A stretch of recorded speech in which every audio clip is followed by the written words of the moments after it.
Restorative justice to me, obviously, because I'm the counselor and the PPIS lead, it resonates a lot with me. To me, it looks like having these community circles and like hashing out whatever is going on between the students. It also represents basically classroom community.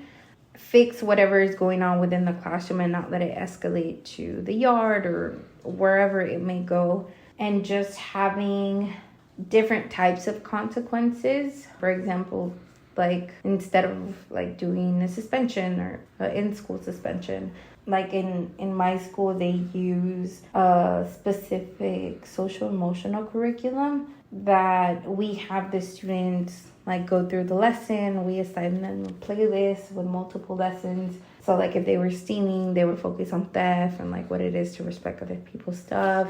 I do see it work with certain students, and obviously sometimes it doesn't, and it frustrates the educators because they don't feel supported. However, when it does help, I feel that, because there are so many parties involved, whether it be administrators, myself, and the teachers and the parents, like you create that bond and that relationship to where it's easier to communicate an incident that happened with the student, so it fosters that relationship.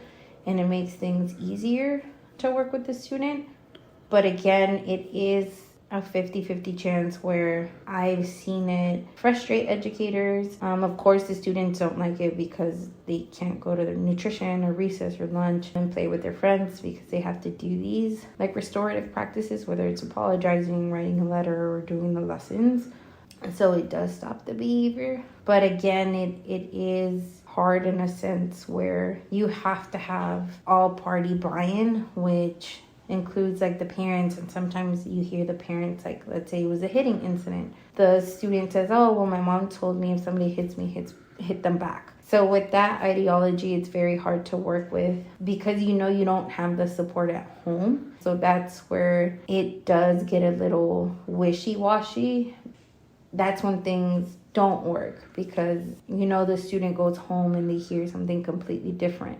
When everybody's on the same page, then it starts to work. Yeah.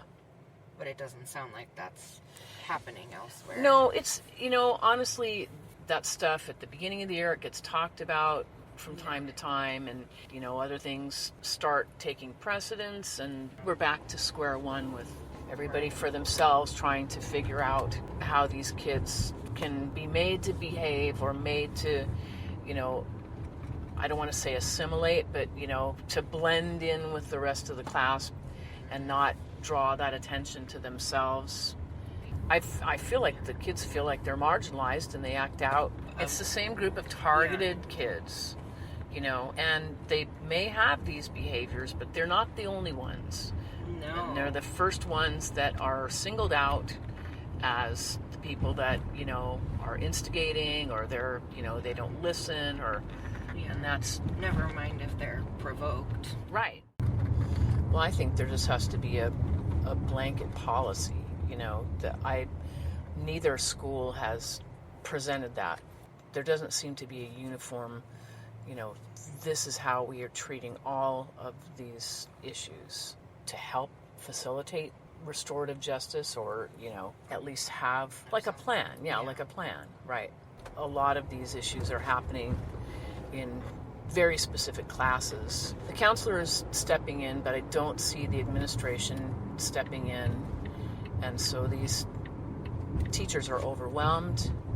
I think they have good intentions, but also they lump these kids together and basically say this is an unmanageable group, and then they just kind of shut off the communication. There's no training, there's no guidance. Maybe some of the teachers have gone to a QCI regarding this, but that's that's not a memo I've ever gotten. It really does seem like, look, this is the school-wide policy regarding discipline, regarding office referrals, I've been in the district 10 years. I've never seen a document like that. Yeah. And any time that I would get observed, they would ask me about that. What is your discipline plan? I'm like, what is our discipline plan? My discipline plan depends on who's in front of me right at the time and whether they need some help. And if there's no equity at all, if there's not a policy that I can point to and say, I'm not singling you out. This this is what I'm seeing, and this is how, as a school, as a culture, we have agreed to behave.